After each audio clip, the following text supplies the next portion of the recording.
đầu kia cũng thế, nó bắn như nhau, nó bắn không giống nhau. Bên này mình hình đâu sao này trái này á. wow.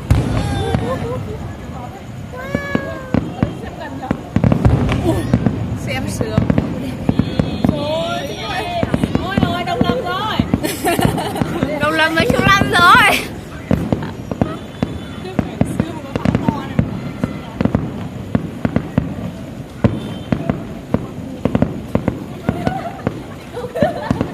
Sao? Điện thoại tớ phải lưu được 15 phút đi tớ.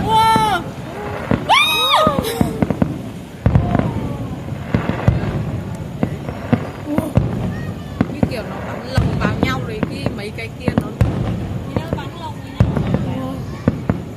bắn lên này có chủ đề gì không nhỉ?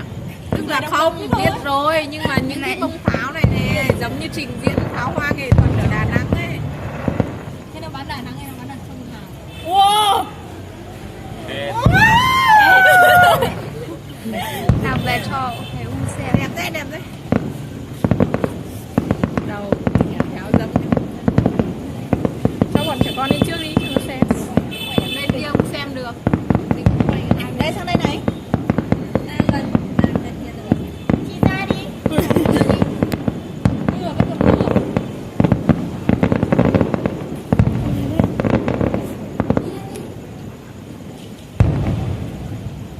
Mắt cười à? Cái gì? Wow.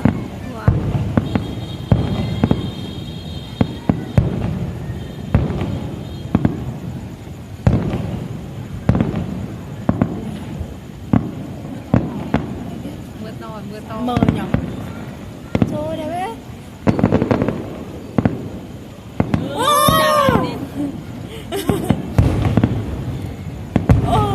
Sướng nhở?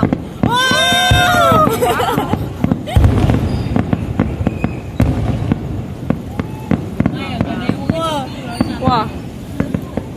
Chỗ này view đẹp. Wow. Ôi, xem một chỗ thôi. Nó bán xa mà, bia sao mà.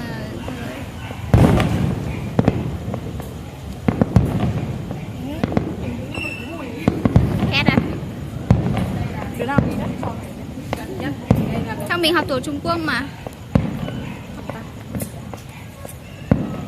Không phải Nhật Bản à? Sao Trung Quốc đất nước Phật Hòa.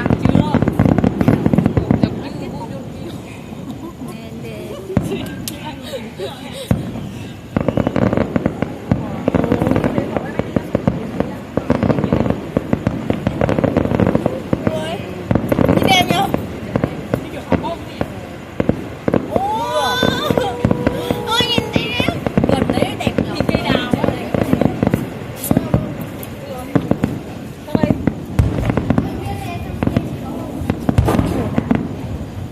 Wow.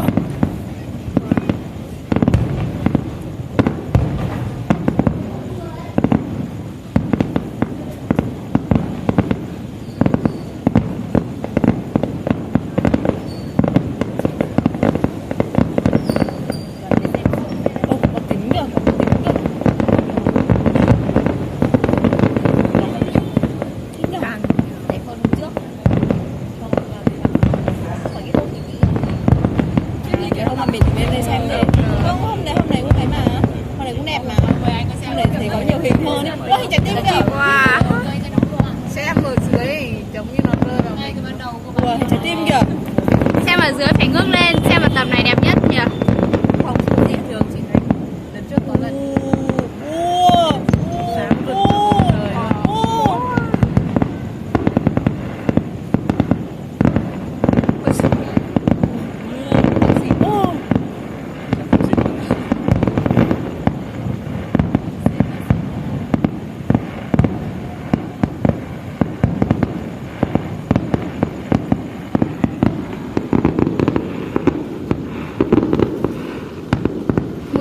Quay không đẹp lắm.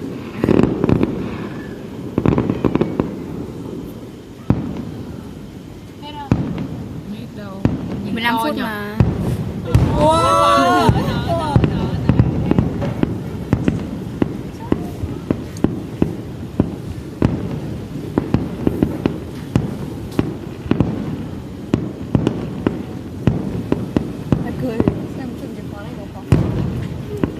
nhớ không quá là to đấy. Mặt cười kìa. Nhiều mặt cười nhỉ, nhiều mặt cười.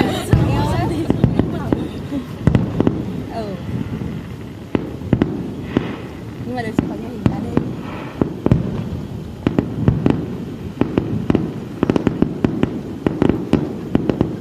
Không mấy em quay có thấy gì đâu.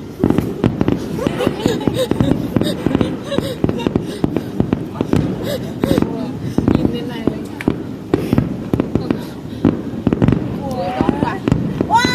Đang có dịch sốt xuất huyết này.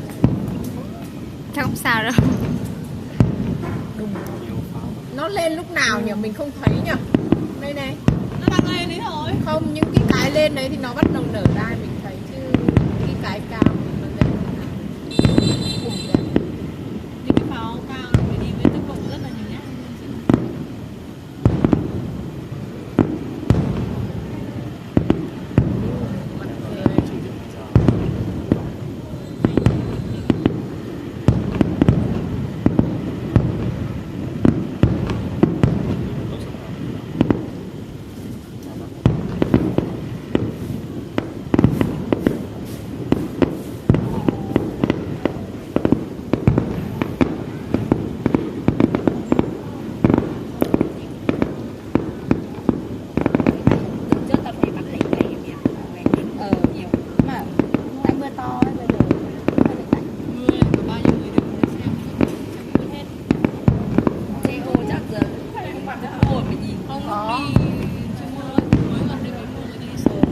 Nhưng mà đông thế mà xe ôm hơi mệt đấy.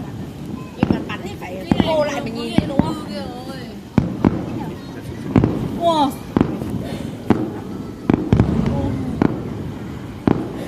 Wow. Cái kia bắn 15 phút.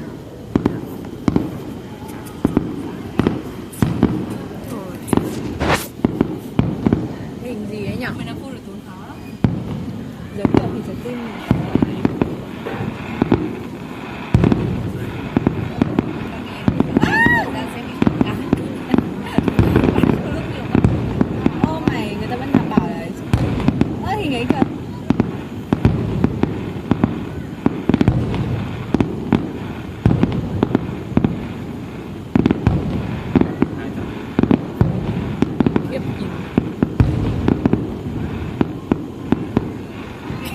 cái nào nổ to bay cao nhỉ? Đẹp.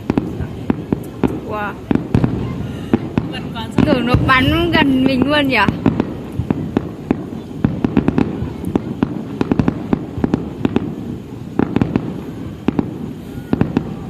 Wow.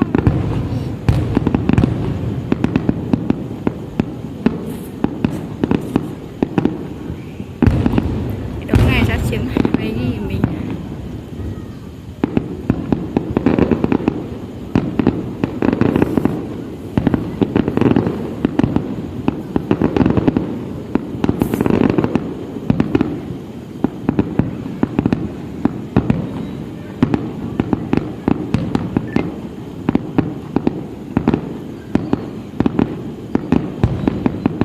Bắn 10 phút rồi đấy.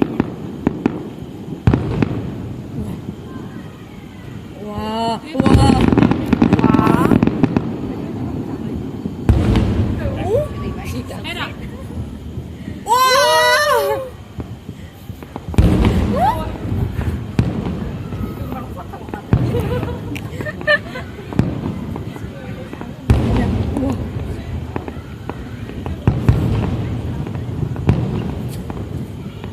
Ngôi sao rồi.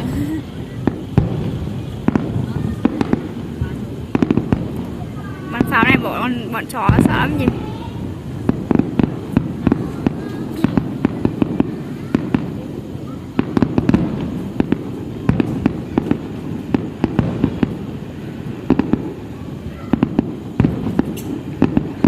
Bắn 15 phút mà.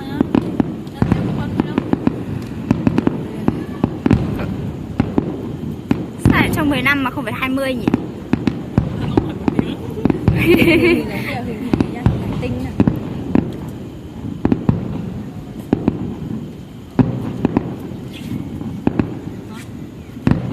Có phải 54 sao không nhỉ?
tới một.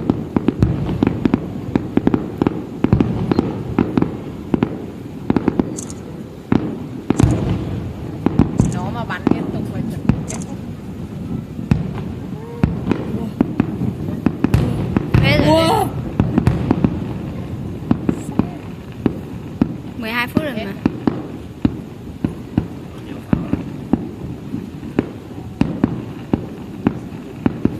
Cứ ăn chơi sợ mưa rơi. Mưa này không to lúc tối. To đấy. Wow. Ủa, hay à? Sắp hết rồi sao? Chuẩn bị hết, chuẩn bị hết. Chuẩn bị hết rồi. Nghe mùi pháo